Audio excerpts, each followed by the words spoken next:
السلام علیکم۔ دبئی میں مقیم ایک پاکستانی ڈرائیور کی ایمانداری کی رپورٹ کے ساتھ بے نقاب نیوز پر میں ہوں عدیل مرزا۔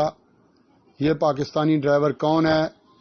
اس نے ایسا کون سا کارنامہ سر انجام دیا ہے جس سے اس کا اپنی فیملی اور پاکستان کا نام روشن ہوا ہے؟ یہ دکھانے اور سنانے جا رہے ہیں آپ کو۔ دیکھتے رہیے بے نقاب نیوز۔ جن دوستوں نے ابھی تک ہمارا چینل سبسکرائب نہیں کیا وہ ابھی کر لیں تاکہ آپ بھی جڑ جائیں بے نقاب نیوز کے ساتھ۔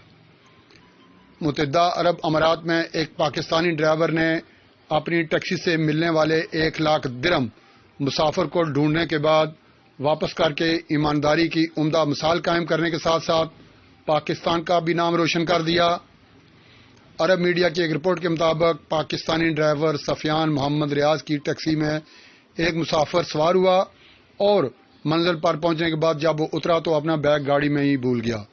کچھ دیر بعد جب پاکستانی ڈرائیور نے بیگ دیکھا اور اسے کھولا تو اس میں 1,01,000 درہم کی خطیر رقم موجود تھی۔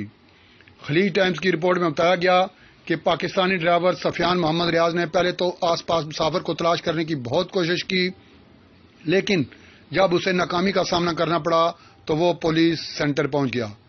پاکستانی ڈرائیور کی ایمانداری اور نیک نیتی کا اندازہ اس بات سے بھی لگایا جا سکتا ہے کہ اس نے تھانے میں نہ صرف رپورٹ درج کرائی بلکہ مسافر کو ڈھونڈنے میں پولیس کی مدد بھی کرتا رہا تاکہ وہ بروقت شناخت کر کے اس مسافر کو جلد از جلد اس کی رقم اسے واپس پہنچا سکے۔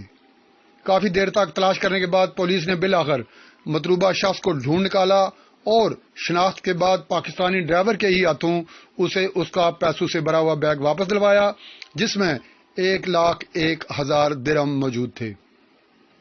پیسوں کا مالک یہ ناقابل یقین صورتحال دیکھ کر دنگ رہ گیا۔ دبئی پولیس نے پاکستانی ڈرائیور کی ایمانداری اور امانت داری کی تعریف کرتے ہوئے اسے اسناد اور نقد انعامات سے بھی نوازا۔ اس دوران موجود پولیس کے دیگر اعلیٰ حکام کے علاوہ البرشہ پولیس کے senior director major general Majid Sultan Al Suwaidi بھی موجود تھے جنہوں نے پاکستانی ڈرائیور سفیان محمد ریاض کی دیانتداری کو عظیم اقدار کی ایک روشن مثال قرار دیتے ہوئے سراہا۔